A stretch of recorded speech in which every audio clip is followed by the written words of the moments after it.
குருதேவ பாதமலர்கள் குருதேவ பாதமலர்கள்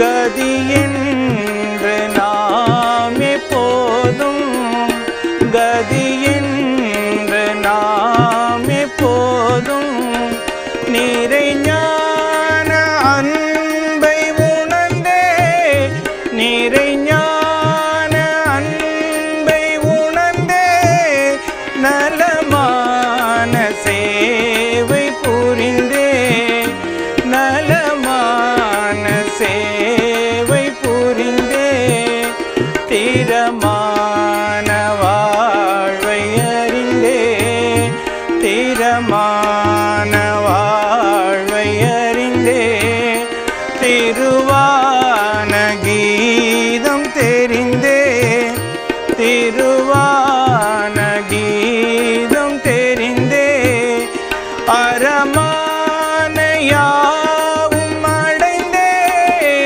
அரமான் யாவும் அடைந்தே அருள் வாழ்வில் ஒன்றியிருந்தே அரமான யாவும் அடைந்தே அருள் வாழ்வில் ஒன்றியிருந்தே கரணம் என்றவர் பதம் அடைந்தே சரணம் அவர் பதம் அடைந்தே ஜகத்தினிலே ஓய்வு பெறுவோம் ஜகத்தினிலே ஓய்வு பெறுவோம் ஜகத்தினிலே ஓய்வு பெறுவோம்.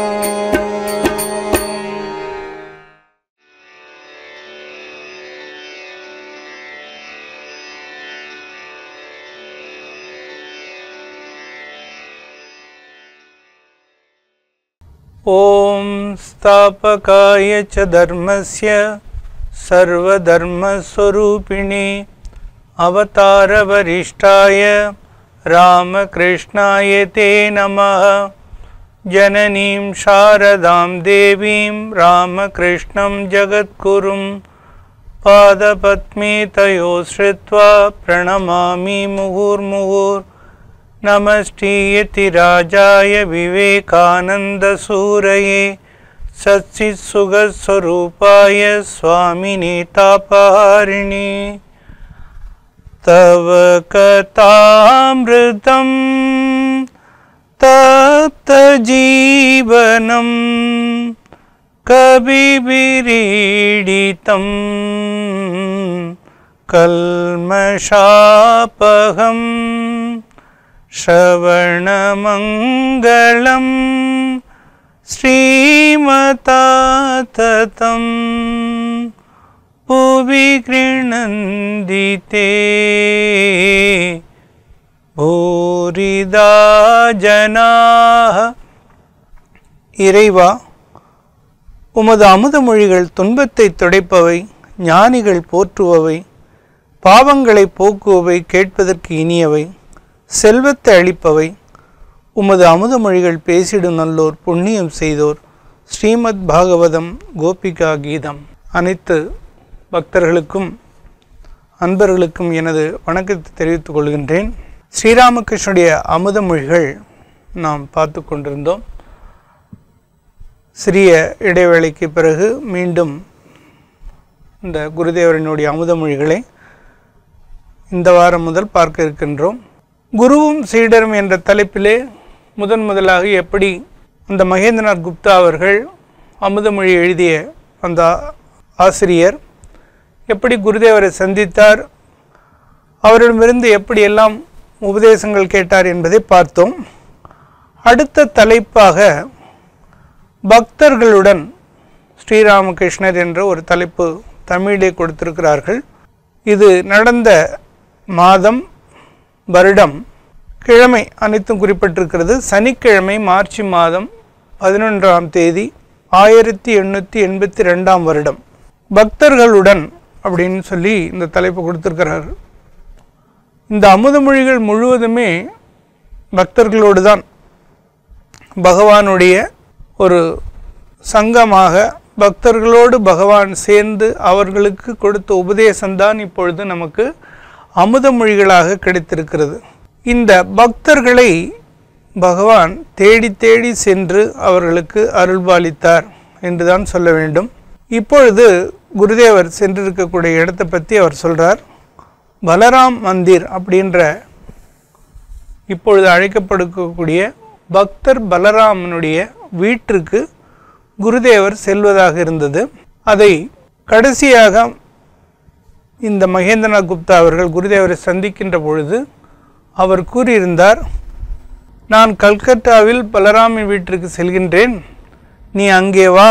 அங்கு அதாவது குருதேவருடைய பாடலை கேட்க வேண்டும், சத்சங்கத்தை கேட்க வேண்டும் என்ற ஆவல் கொண்ட மகேந்திரநாத் குப்தாவுக்கு குருதேவர் சொல்கிறார், நான் அங்கே பாடுவேன், நீ அங்கே வா அப்படின்னு சொல்கிறார்.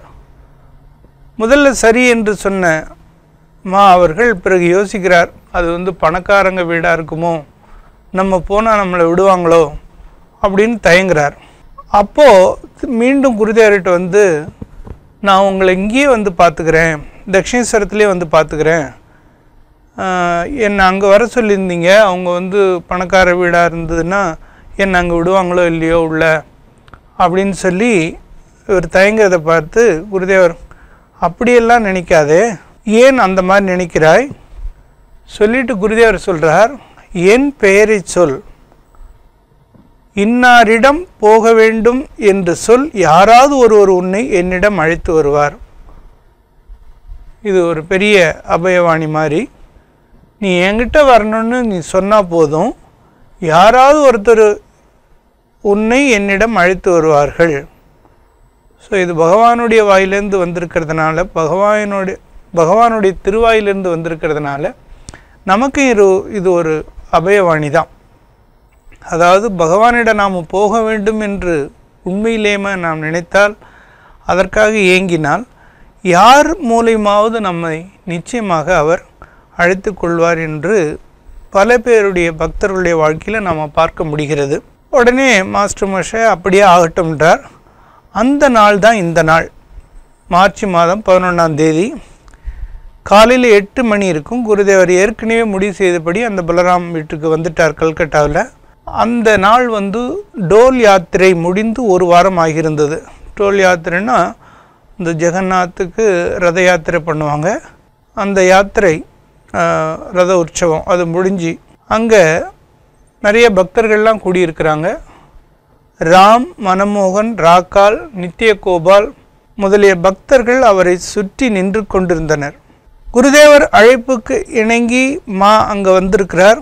ஆனாலும் நிறைய பக்தர்களோட அவருக்கு இன்னும் பழக்கம் இல்லை. அங்கு அந்த பார்த்த அந்த காட்சி அவருக்கு மெய் மறப்பதாக இருந்தது. காரணம், ஹரிநாம சங்கீர்த்தனம் அங்கே நடந்து கொண்டிருக்கிறது. எல்லோரும் ஹரிபோல் ஹரிபோல் என்று இறை நாமத்தை சொல்லி பாடி ஆடிக்கொண்டிருக்கிறார்கள் குருதேவரை மையப்படுத்தி. அப்படி அவர்களுடைய அந்த நாம சங்கீர்த்தனத்திலே நிறைய பேருக்கு பாவ சமாதி, அதாவது இறை உணர்வில் ஊறியவர்களாக, திளைத்தவர்களாக, மெய்மறந்தவர்களாக இருக்கின்றார்கள். அதில் முக்கியமாக நித்ய கோபால் அப்படின்றவரும் அவருடைய மார்பெல்லாம் சிவந்து பரவச நிலையில் இருக்கிறார். அதே மாதிரி ராக்கால் மகாராஜ் சுவாமி பிரம்மானந்தரும் அவர் நிற்கக்கூட முடியாமல் தரையில் விழுந்து கிடக்கிறார், பாவ சமாதியிலே விழுந்து கிடக்கிறார். குருதேவர் அவருடைய மார்பை தடவி அமைதி பெறு அமைதி பெறு என்று கூறிக்கொண்டிருக்கிறார். அப்படிப்பட்ட ஒரு ஆனந்த சந்தையாக பலராம் போஸினுடைய வீடு இருந்திருக்கிறது. இது ஒரு தடவை மட்டும் இல்லை, பல முறை குருதேவர் அந்த வீட்டில் தங்கியிருக்கிறார். எப்பெல்லாம் அந்த கல்கட்டா நகரத்துக்கு போகிறாரோ அப்போல்லாம் அவர் தங்கிறதுக்கான இடமாக அவர் செலக்ட் பண்ணுறது இந்த பலராம் போஸுடைய வீடு தான். குருதேவர் சொல்லுவார், பக்தனுடைய இதயம் பகவானுடைய பைட்டோக்கானா அப்படின்னுவார். அதாவது கடவுள் எல்லா இடத்துலையும் இருந்தாலும் கூட அவர் பக்தருடைய இதயத்தில் தான் அவர் அதிகமாக பார்க்கலாம் அப்படின்னு சொல்லுவார்.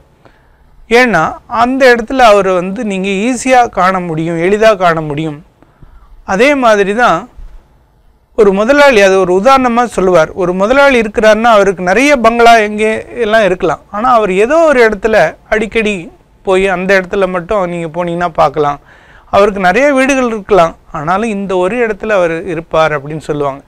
அந்த மாதிரி குருதேவர் கல்கட்டாவுக்கு போனால் அவர் இருக்கிறதுக்கு விரும்பக்கூடிய ஒரு வீடாக இன்றைக்கி பலராம் மந்திர் அப்படின்னு சொல்கிறோம், பலராமனுடைய கோவில் அப்படின்னு சொல்லக்கூடிய அளவுக்கு அந்த இடம் திகழ்ந்து கொண்டு, வீடே கோவிலாக மாறி இன்றைக்கும் அது ஒரு ராமகிருஷ்ண ஆசிரமமாக திகழ்ந்து கொண்டிருக்கிறது.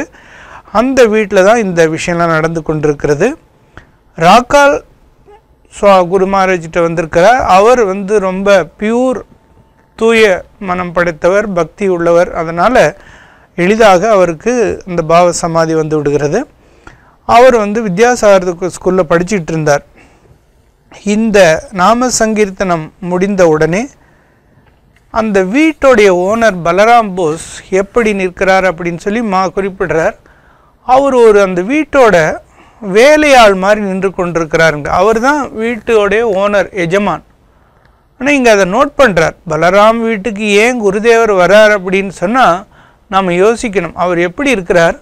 அந்த வீட்டு ஓனர் அவர் தான், ஆனால் அவரை யார் பார்த்தாலும் அந்த வீட்டோட வேலைக்காரன், பணியாளன் மாதிரி தான் நினைப்பார்கள் அப்படின்னு சொல்லி எழுதியிருக்கிறார். அப்போ எந்த அளவுக்கு அவரிடத்திலே ஒரு பணிவு இருந்திருக்கிறது அதை நாம் குறிக்க வேண்டும். ஆனால் எங்கு பணிவு இருக்கிறதோ அங்குதான் இறைவன் வருவான் அப்படின்னு சொல்கிறதுக்கு உதாரணமாக பலராம் போஸ் அவர்கள் மனசுக்குள்ளே பக்தி இருந்தாலும் வெளியிலும் அவர் தன்னை ஒரு பெரிதாக காமித்து கொள்ளாமல் இறைவனுடைய தொண்டனாக, பணியாளனாக அங்கே நின்று இருக்க. இதான் முதல் தடவை பார்க்குறார். பலராம் போத்தை பற்றி அவருக்கு எதுவும் தெரியாது.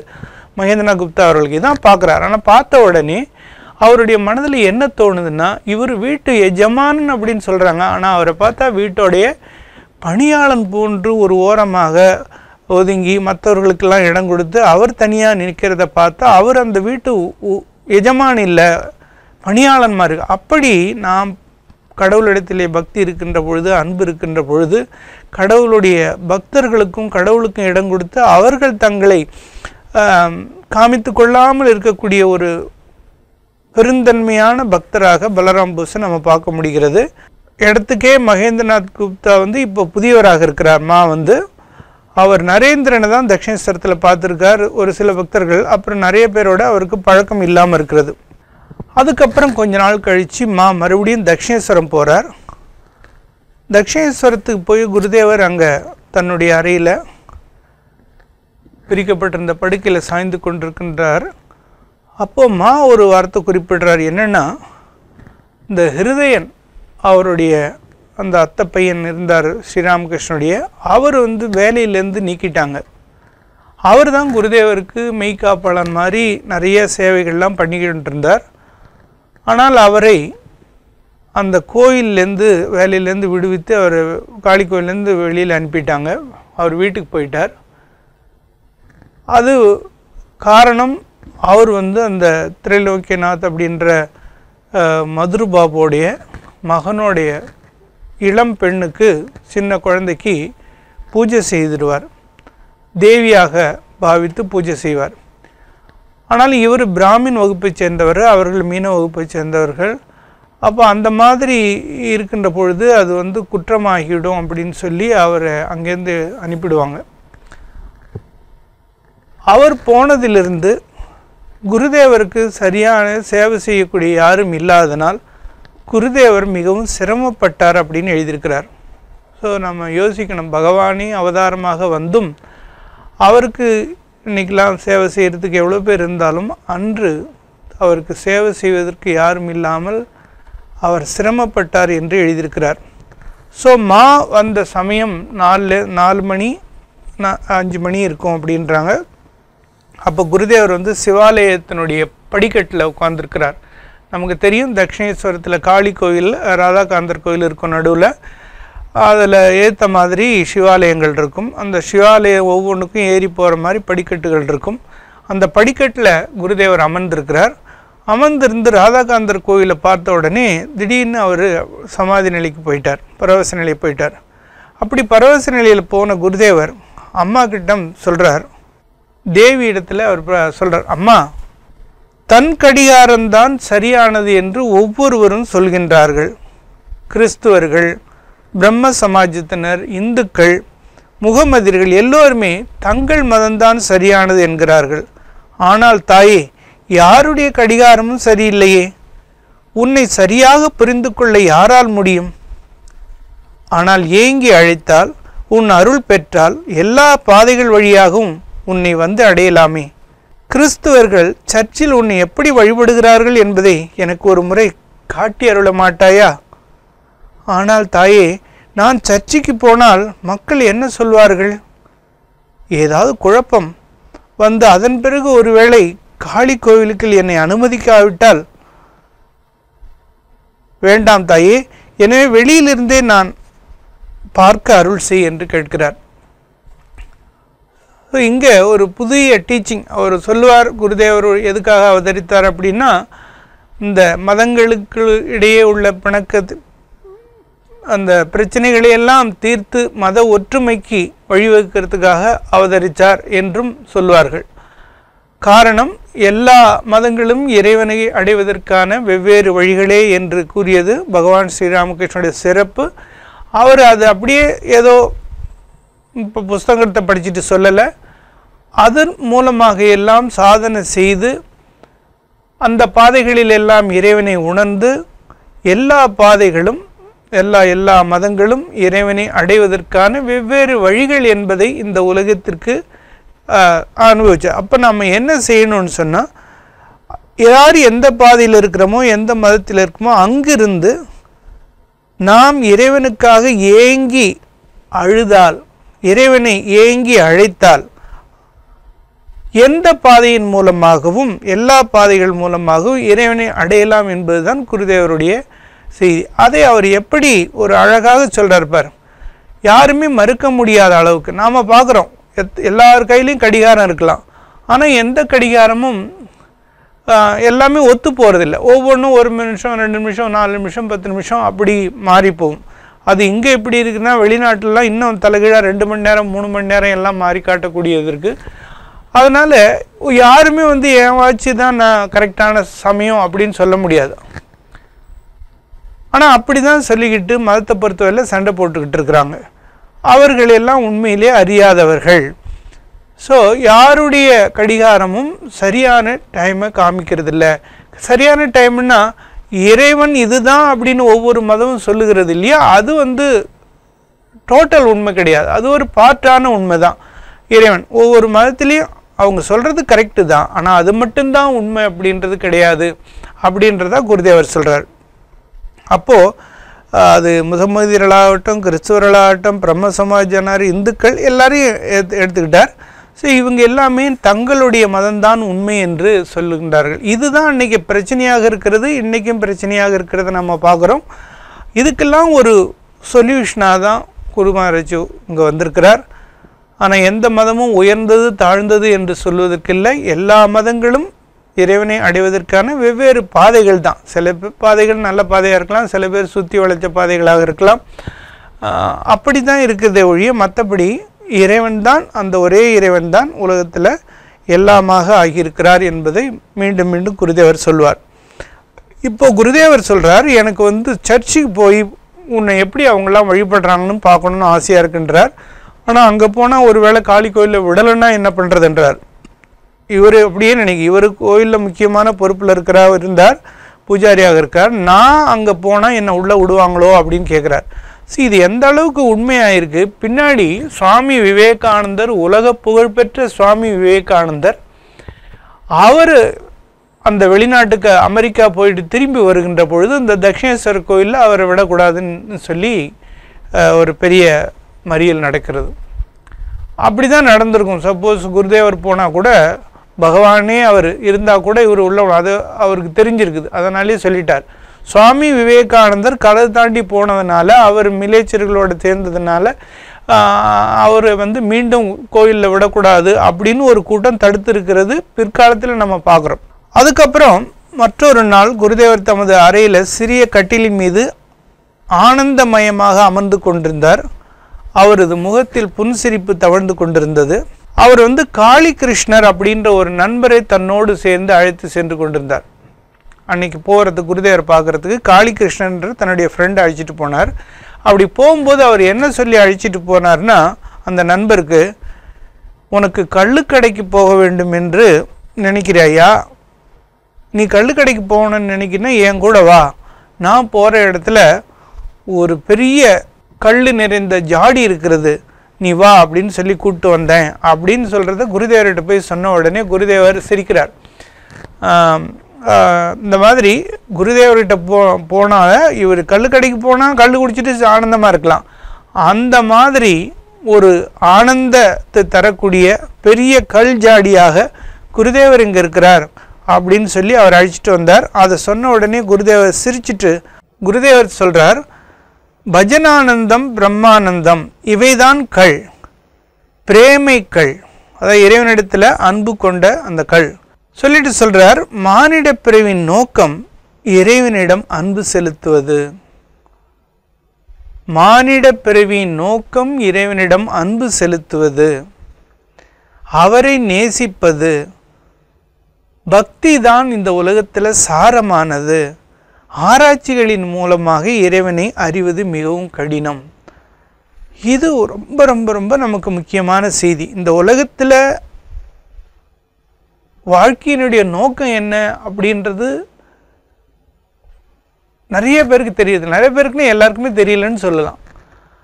ஆனால் அது எவ்வளோ ஒரு குருதேவர் சொல்கிறார், இறைவனிடத்திலே இறைவனை நேசிப்பது, இறைவனிடம் அன்பு செலுத்துவது, இறைவனை காண்பது, இதுதான் வாழ்க்கையினுடைய சாரம், இதுதான் வாழ்க்கையினுடைய நோக்கம், இதுதான் வாழ்க்கையினுடைய லட்சியம்.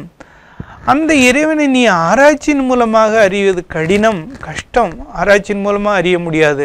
அவரிடத்திலே அன்பு செலுத்துவதன் மூலமாக, இந்த அன்பு தான் சாரம் அப்படின்றத சொல்கிறார். இதனுடைய விரிவாக்கமாக தான் ஃபுல்லாக அவருடைய வாழ்க்கை செய்தி எல்லாம் இருக்க போகுது. இறைவனிடத்திலே அன்பு செலுத்தணும், இதுதான் வாழ்க்கையினுடைய சாரம். அது எப்படி செய்தாலும் சரி, இறைவனிடத்திலே நம்மளால் அன்பு செலுத்த முடியுமா? ஆராய்ச்சி மூலியமாக நீ இறைவனெல்லாம் உணர முடியாது அப்படின்னு சொல்கிறார். சொல்லிட்டு அந்த ராம் பிரசாத் அவருடைய ஒரு பாட்டு ஒன்று பாடுறாரு. அது பெங்காலி பாடல். அன்பே உருவாம் அன்னை காளியை அறிந்தவர் யாரோ உலகம் தனிலே, ஆறாம் வேத தரிசனம் எவையும் அவளை விளக்கும் திருநற்றுளவே, தன்மய களிப்பில் தனையே மறக்கும் தவயோகியரின் உட்பொருளவளே, சாத்திரம் உரைத்திடும் தத்துவம் இதுவே என்பதை நாமே நன்குணர்ந்திடுவோம். தன்னுடை நிகரில்லா விருப்பம் தன்னால் தானே ஆனாள் பிரபஞ்சம் எல்லாம், சக்தியாம் அவள் தன் உதரம் தனிலே அணு முதல் அண்டம் வரை நிறைந்திடுமே. என்னே தாயின் இப்பெருமகிமை இதை அறிந்திலையோ இன்னும் நீதான், ஆறாம் யோக சக்கரங்களிலே மூலாதாரம் சகசிராரமெனும் இந்நிலைகளிலே அன்னையை தியானம் செய்தின்புருவர் யோகியர் எல்லாம், ஈசனை அன்றி வேறு ஒருவர் தாமே இவ்வுண்மை நிலையை உணர்ந்தவராவார். இந்நிலை கமல பெருவெளி தன்னில் துணையாம் ஈசனோடன்னை திளைப்பாள், இத்தகை மகத்தாம் அன்னையை உணர்ந்திட முயன்றிடும் மனோவா மனிதனை நினைத்தே புன்னகை பூப்பாள் ராம் பிரசாத் தானே புரிந்திட நினைப்பது சிரிப்பினை ஊட்டும் பொங்கும் எல்லையில் கடலில் பொங்கும் எல்லையில் கடலில் நீந்தியே கடப்பேன் எனும் கற்பனை போலவே இளம் பாலகன் ஒளிர் முழு நிலவை கையால் பிடித்திட முயல்வதை போலே அவளை அறிவது கடினம் என்பதை மனம் அறிந்தது உயிரறிந்திலையே.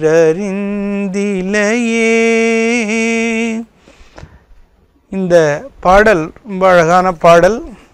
பெங்காலில के जाने रे काली के मुन सरदर्शनी ना पाए दर्शन के जाने रे काली के मुन के जाने रे काली के मुन सरदर्शनी ना पाए दर्शन के जाने रे काली के मुँह आत्मा रामेर आत्मा काली प्रमाण प्रणवेरो मतो जे जे घाटे घाटे विराज करे इच्छा मोयिरी इच्छा जेमून कालीर उदरे ब्रह्मांड पांड प्रकांड तबुजे केमून जेमून शिव बुझे चेन कालीर मर्म अन्य के बजाने तेमून